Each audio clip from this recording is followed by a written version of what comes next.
एक वीराना, खामोश जजीरा और सदियों पुराना एक ऐसा राज जो आज पूरी दुनिया को तीसरी वर्ल्ड वॉर की तरफ धकेल रहा है।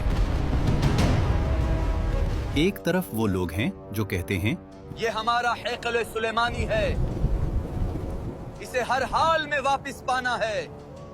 इस मकसद के लिए वो मस्जिद अक्सा के नीचे गहरी सुरंगें खोद चुके हैं ताकि इस मुकद्दस बुनियाद को हिला सकें। दूसरी तरफ दो अरब मुसलमान हैं जिनके लिए ये सिर्फ एक इमारत नहीं, उनका किबलाए अव्वल है। वो मकाम जहां नबी करीम सल्लल्लाहु अलैहि वसल्लम ने अंबिया की इमामत फरमाई थी।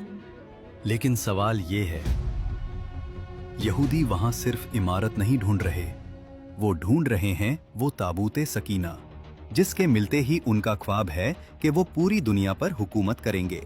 मगर इस जगह को वो शान और शौकत किसने दी? किसने बनाया था इसे दुनिया का सबसे अजीम महल? वो हस्ती जिसका नाम सुनते ही आज भी जिन्नात की रूह कांप उठती है। एक ऐसा नबी जिसके एक इशारे पर हवाओं का रुख बदल जाता था।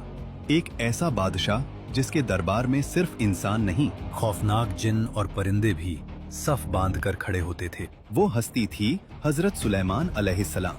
लेकिन ये शान और शौकत, ये जिन्नात पर हुकूमत और हवाओं पर कब्जा उन्हें ऐसे ही हासिल नहीं हुआ था। हजरत सुलेमान अलैहिस्सलाम अपने वालिद हजरत दाऊद अलैहिस्सलाम के बाद उनके विरासत और उनकी सल्तनत के वारिस तो बने, मगर उनके दिल में एक ऐसी तड़प थी कि वो हक और बातिल के दरमियान एक ऐसी दीवार खड़ी कर दें जिसकी मिसाल तारीख में न मिलती हो। वो चाहते थे कि पूरी कायनात को दिखा दें कि जब अल्लाह किसी बंदे को ताकत देता है तो वो ताकत कैसी होती है। जब हजरत सुलेमान अलैहिस्सलाम ने अल्लाह से दुआ मांगी, या अल्लाह मुझे ऐसी सल्तनत अता कर जो मेरे बाद किसी के पास ना हो, तो ये दुआ किसी तकब्बुर के लिए नहीं थी, ये एक इम्तिहान था। और फिर दुनिया ने देखा वो मंजर जो न कभी देखा गया न दोबारा देखा जाएगा। लेकिन ये सब इतना आसान नहीं था। जिन्नात जो आग से पैदा हुए थे, जिनकी ताकत इंसानों से हजारों गुना ज्यादा थी, उनमें से कुछ बागी हो गए। शैतान ने उनके दिलों में वसवसे डाले। हम आग हैं, ये मिट्टी है, हम क्यों झुकें? बगावत शुरू हुई। जिन्नात ने सरकशी की, मगर वो भूल गए थे कि ये कोई आम बादशाह नहीं, अल्लाह का नबी है। कुरान गवाह है, जो जिन हुक्म से इनकार करता उसे लोहे की भारी जंजीरों में जकड़ दिया जाता।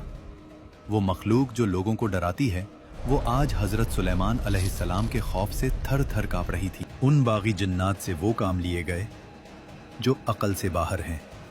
वो समुंदर की अंधेरी गहराइयों में जाते, वहां से हीरे और मोती निकालते। वो पहाड़ों को काट कर ऐसी ऊंची इमारतें और अजीम देगें बनाते जो इंसानों के लिए नामुमकिन थीं। उन्होंने फैसला किया कि वो अपने वालिद हजरत दाऊद अलैहिस्सलाम के उस अधूरे ख्वाब को पूरा करेंगे जिसकी बुनियाद रखने का हुक्म अल्लाह ने दिया था। अब वक्त आ गया था कि इन सरकश और ताकतवर जिन्नात को दुनिया की सबसे मुकद्दस तामीर पर लगा दिया जाए।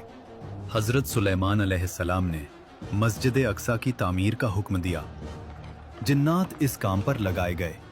महल की दीवारों में कीमती पत्थर, सोना और चांदी ऐसे जड़े गए कि आंखें पथरा जाएं।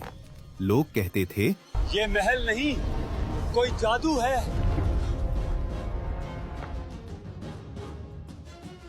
लेकिन ये जादू नहीं, अल्लाह का वो फजल था जो सिर्फ सुलेमान अलैहिस्सलाम के लिए था। लेकिन यहाँ एक सवाल पैदा होता है, जिसे हम मस्जिद अक्सा कहते हैं। यहूदी उसे हैकल सुलेमानी क्यों कहते हैं? दरअसल हजरत सुलेमान अलैहिस्सलाम ने इस मुकद्दस जगह पर एक निहायत अजीम इबादतगाह तामीर करवाई थी। इसकी दीवारों में सोना, चांदी और ऐसे कीमती जवाहरात लगे थे कि जब सूरज की किरणें इन पर पड़ती तो देखने वाले की आंखें चुंधिया जाती थीं। यहूदियों का मानना है कि ये वही जगह है जहां उनका पहला हैकल यानी फर्स्ट टेम्पल था। मगर हकीकत ये है कि हजरत सुलेमान अलैहिस्सलाम अल्लाह के नबी थे और उन्होंने ये जगह सिर्फ अल्लाह की इबादत के लिए बनाई थी।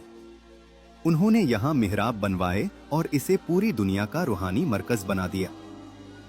लेकिन दोस्तों, इतनी बड़ी सल्तनत और इतना मुकद्दस महल मिलने के बाद बनी इजराइल ने वही किया जो उनकी फितरत थी। हजरत सुलेमान का दुनिया से पर्दा फरमाने के बाद उन्होंने अल्लाह के अहकामात को भूलना शुरू कर दिया। जिस जगह पर सिर्फ एक अल्लाह की इबादत होनी थी, वहां गुनाह और नफरमानियां होने लगीं।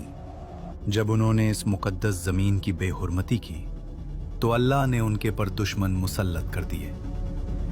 बख्त नसर जैसा जालिम बादशाह आया जिसने हैकल सुलेमानी को जलाकर राख कर दिया, उनका कत्लेआम किया और ताबूत सकीना उनसे हमेशा के लिए छिन गया।